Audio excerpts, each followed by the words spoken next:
When I first saw that the announcement had been made or leaked or whatever today, that the Jets will be the Hard Knocks team, my thought was, boy, that's a great way to distract attention from the lengthy ESPN article about the Jon Gruden emails. Now, the headline of the article, and I was confused when I saw it because they're selling this as this great in-depth report on how the leak of the Jon Gruden emails brought down Daniel Snyder. Well, all due respect, we already knew that.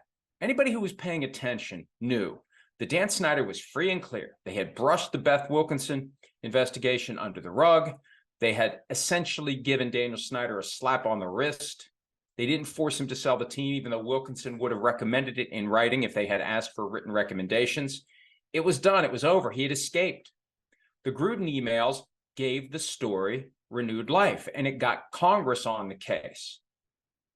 There was something that just felt wrong about the Gruden emails being leaked selectively. Even though Gruden got what he deserved, the fact that those emails were leaked selectively from a trove of 650,000 emails that someone has the keys to, it just felt wrong. And then there were emails leaked from Jeff Pash to Bruce Allen. Bruce Allen to Jeff Pash made Pash look bad.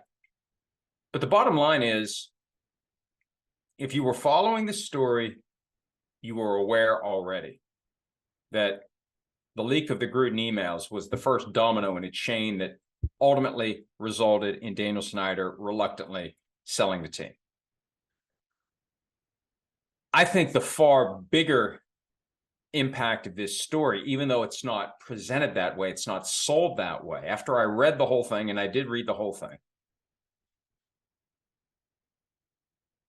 I just developed for the first time a theory as to what happened and how the Gruden emails came to light. And one thing that's clear is Gruden is serious about taking down the NFL, not the entire sport, but the league office and the commissioner. Gruden is going after Roger Goodell. Gruden claims that the NFL and Goodell leaked the emails.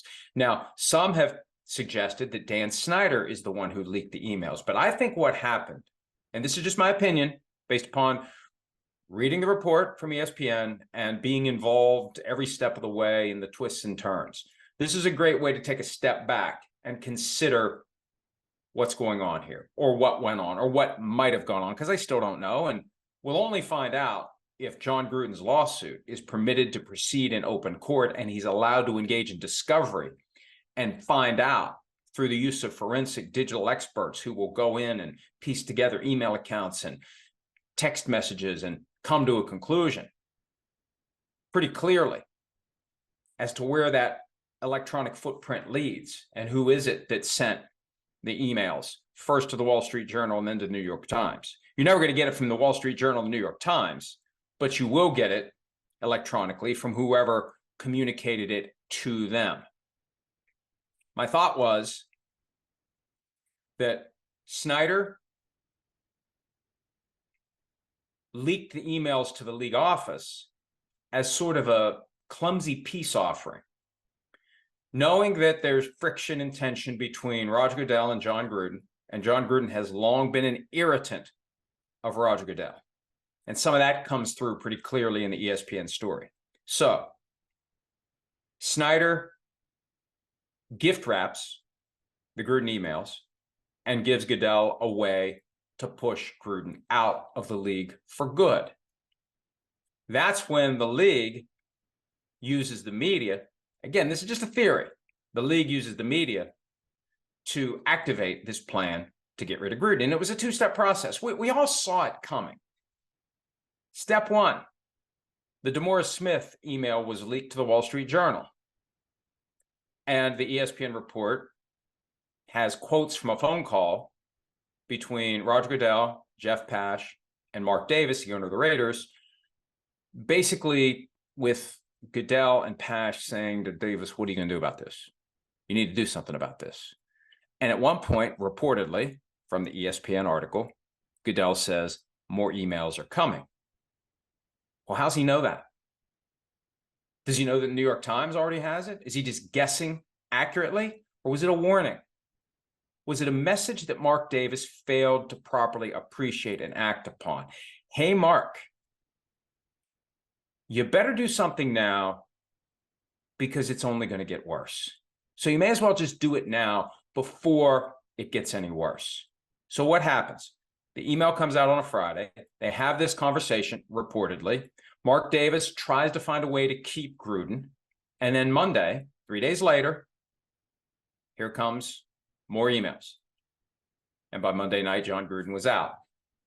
That was the moment that Davis realized, yeah, I need to do something. So this is just common sense, circumstantial evidence. Nobody's ever going to admit to anything. But the reality is, unless they were using burner phones or completely untraceable accounts to communicate this information, and I doubt that they were taking it all that seriously, I doubt they foresaw what could happen. But unless they've covered their tracks, if Gruden is able to conduct full-blown discovery, Gruden is going to find out. His lawyers are going to find out. The experts that they hire will find out who leaked the information. And I will not be surprised if Gruden's instincts are right, that it was the league, after receiving the information from Dan Snyder, orchestrating a two-step process. One, the initial leak to the Wall Street Journal, and then two, when Mark Davis didn't get the hint and act upon the first one, more emails leaked to the New York Times. And my sense is more and more would have come out until Davis finally did what he had to do. Now, again, Gruden sent the emails. Gruden's responsible. But there's a deeper question here about taking a sliver of 650,000 emails that were collected as part of this Washington commander's investigation and weaponizing them. Remember, that was my concern at the time. What else is in there that they can use just as a blank check to go after anyone they want to go after? Supposedly, Bruce Allen told Jon Gruden that there's evidence in there that incriminates the entire league in that batch of 650,000 documents. So even though I've got no qualms about what happened with Gruden and the Raiders and how this all kind of caught up to him, I see his point. And, you know, the NFL is going to keep wrapping itself in the idea that Gruden sent these horrible, awful emails. So let's focus on that. Let's not focus on what we did. The fact that Gruden did something he shouldn't have done does not give the NFL license to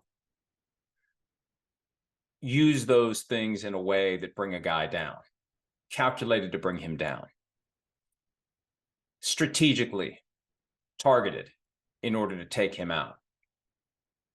So what we may find out, and we're still caught in this initial step of the NFL trying to force the entire thing into the secret rigged kangaroo court of arbitration, because if that happens, we don't find any of this out. That's why they do it. That's why they want everything in arbitration. They don't want stuff to come to light. If they ultimately lose that effort, and they will take it to the highest court in the land, I think it's currently pending at the Nevada Supreme Court. I'm sure they'll file a petition for consideration by the U.S. Supreme Court, just like they did when they tried to bootstrap an arbitration argument together against St. Louis over the Rams case. It delayed the case by several years.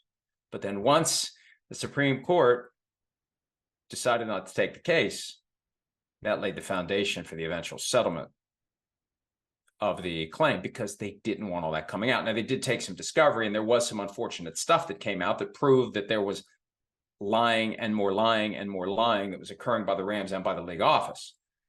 I think before we ever get to discovery in Gruden's case, that's when somebody's going to show up with a big old pot of money as an offer to Jon Gruden. And it's easy for Gruden to say, I'll never settle the case. I'm going to burn the house down. There will be a price that will get him to say, okay, the house can stand. I'm going to go get me a bigger house with all this money they're giving me. And it's not just Gruden, but it's Mrs. Gruden. Look, the spouse of the person who is receiving the offer has to be factored into this, because Gruden can be as stubborn as he wants to be, but there will be a figure that they can't say no to. And it'll all be confidential. We won't know what it is. Well, we're not supposed to know what it is, but maybe Gruden will find a way to have it leaked so people understand why he decided not to burn down the NFL's house. But my guess would be, if the league ultimately exhausts all avenues to force this case into arbitration, they will offer whatever it takes to get Gruden to go away, to get Gruden to not be able to dig into that digital trail of breadcrumbs to find out who exactly leaked those emails. And also, I think the league will not want the full trove of 650,000 emails to be made available for public inspection. So Gruden's got a ton of leverage here, and it maybe helps explain why the NFL has not given the Saints a hard time for having Gruden involved as a consultant this year as they get Derek Carr up to speed. I think the league is nervous about where this could go. And if the league isn't nervous about it, the league should be. And, one of the things I say all the time, and this is a point that was made by DeMaurice Smith in his recent law review article, suggesting a scrapping of the Rooney Rule and other steps voluntarily implemented by the league to ensure fair hiring practices. Change only happens through governmental intervention or private litigation. So Jon Gruden's private litigation is really potentially exposing some things that happened that shouldn't have happened.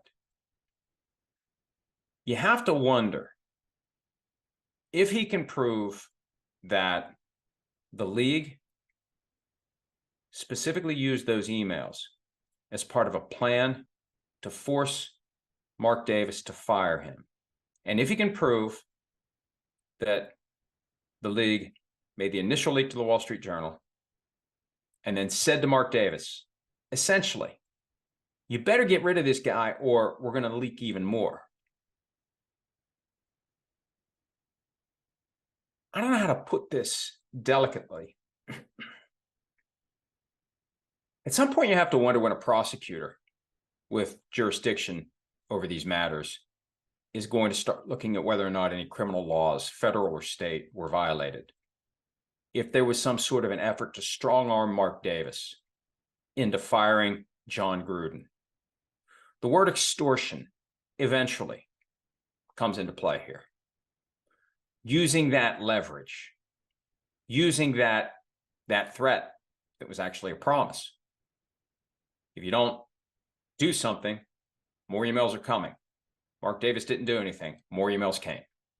And then Mark Davis was finally forced to push Jon Gruden out. Just something to keep in mind as this goes forward. Hi, it's Mike Florio. Thanks for watching PFT on YouTube. Hit subscribe for the latest news and analysis from Pro Football Talk.